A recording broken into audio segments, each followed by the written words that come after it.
السلام عليكم ورحمة الله وبركاته. كيف عانت نجاة الصغيرة في حياتها؟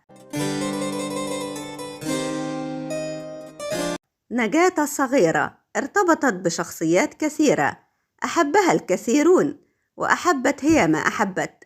وكان الموسيقار محمد عبد الوهاب أول من تبنى الفنانة والمطربة نجاة فنياً، وكان من أحرص المحيطين بها على إعدادها وتألقها فنياً. ففي عام 1949 تقدم الموسيقار محمد عبد الوهاب بشكوى رسمية في مركز الشرطة ضد والد نجاة، ادعى فيها أن تدريب نجاة وهي في سن صغيرة على أغاني أم كلثوم هو عرقلة للعملية الطبيعية لتنمية صوتها، وإنها ينبغي أن تترك وحدها لتتطور بشكل طبيعي. بدأت نجاة الصغيرة مشوارها الغنائي وهي في الخامسة من عمرها، وهي تقلد السيدة أم كلثوم وتغني أغنياتها التي تحفظها عن ظهر قلب. وعندما حاولت تكوين شخصية غنائية خاصة بها رفض والدها ذلك، فتركت منزل العائلة وعاشت مع شقيقها في شقة بالقاهرة، وهنا طاردتها الشائعات. في تلك الأثناء تعرفت نجاة الصغيرة على زميل لأخيها بالسجن، وكان مسجونا سياسيا واسمه كمال منسي، الذي وجدت عنده الرأي والعطف والحنان، وعرض عليها الزواج وتزوجته، وكان هو الحب الأول في حياتها، كما أنها شعرت اتجاهه بالأمان، كما قالت في مذكراتها التي نشرتها الكواكب عام 1958. تقول نجاة الصغيرة: كان يوم زواجنا 31 ديسمبر عام 1955 أسعد يوم في حياتي، فقد اكتملت به سعادتي، ووجدت الصدر الحاني الذي يحيطني في صباي بالحنان والحب. وحاولت تكتم النبأ عن الصحافة، إلا أنه تسرب، وقالوا العريس ضابط شرطة، وقالوا موسيقار، ولكن لم يقل أحد أنه مهندس زراعي. وبعد سنة من الزواج حضر ابني وليد الذي ملأ حياتي سعادة كبيرة، وأصبح زوجي مستشاري الأول.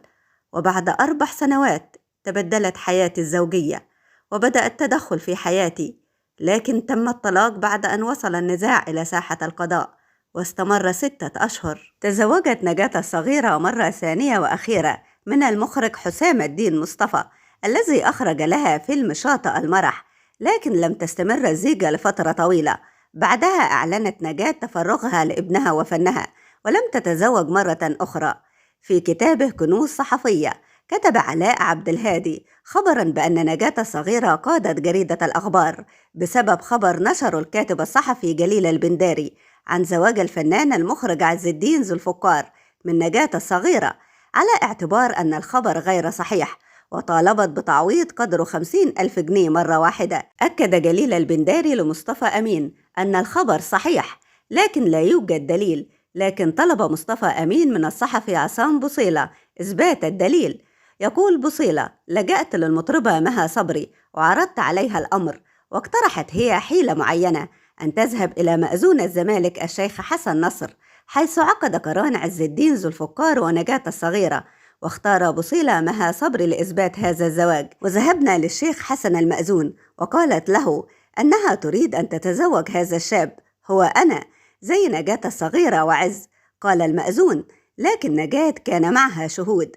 قالت له: ما حصلش. وبدأ المأذون يقلب في دفتره الذي أمامه ليثبت صحة كلامه، حتى جاء أمام الصفحة التي فيها عقد الزواج، واستطعنا أن نأخذ ما يثبت أن الزواج قد تم. وعدت إلى مصطفى أمين الذي قرر لي مكافأة 50 جنيها لأنني جنبت الأخبار خسارة 50,000 جنيه، إضافة إلى أن نجاة لم تستطع نشر تكذيب خبر نشرته صحيفة الأخبار. وكانت مرحلة نزار قباني ونجاة الصغيرة اللذين كانا وجهان لعملة واحدة، فكل منهما أفاد الآخر بطريقته الخاصة.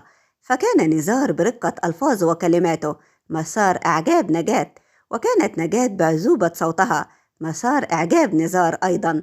وقد جمع بين نزار ونجاة قصصا كثيرة نسجها الجمهور والنقاد، حتى أن المذيعة أمال فهمي حاولت الحصول على اعتراف من نجاة بحب نزار لها في حوار أجرته معها لمجلة الإذاعة عام 1964، إلا أنها لم تحصل على إجابة شافية.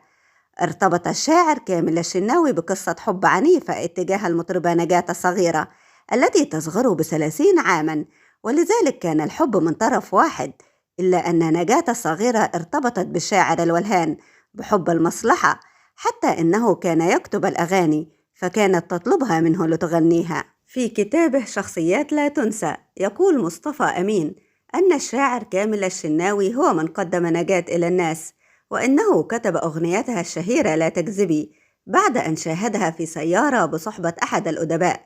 ويقول مصطفى أمين: جاءني كامل الشناوي وكتب قصيدة لا تكذبي في بيتي، وكان يبكي بشدة، وأراد كامل أن يلقي القصيدة على نجاة في التليفون، وبالفعل اتصل بها وبدأ يلقي القصيدة بصوت منتحب خافت تتخلله زفرات وعبارات وتنهيدات قطعت قلبي، وأخذ يردد لها: لا تكذبي إني رأيتكما معا، ودع البكاء فقد كرهت الأدمعا، ما أهون الدمع الجسور إذا جرى من عين كاذبة فأنكر وادعى. ويؤكد الصحفي الكبير أنها ردت عليه ببرود وقالت: حلوة يا كامل، لازم أغنيها. وكانت العلاقة بين الطرفين غير متكافئة، فالشناوي يكبرها ب30 عاماً، لذلك لم تلتفت إليه من الأساس بسبب فرق السن الكبير، وأحس هو بذلك فقال: احتشم يا قلبي، فالحب طيش وشباب، وأنت طيش فقط. تكلفت الأغنية 7000 جنيه، وقام بتلحينها محمد عبد الوهاب.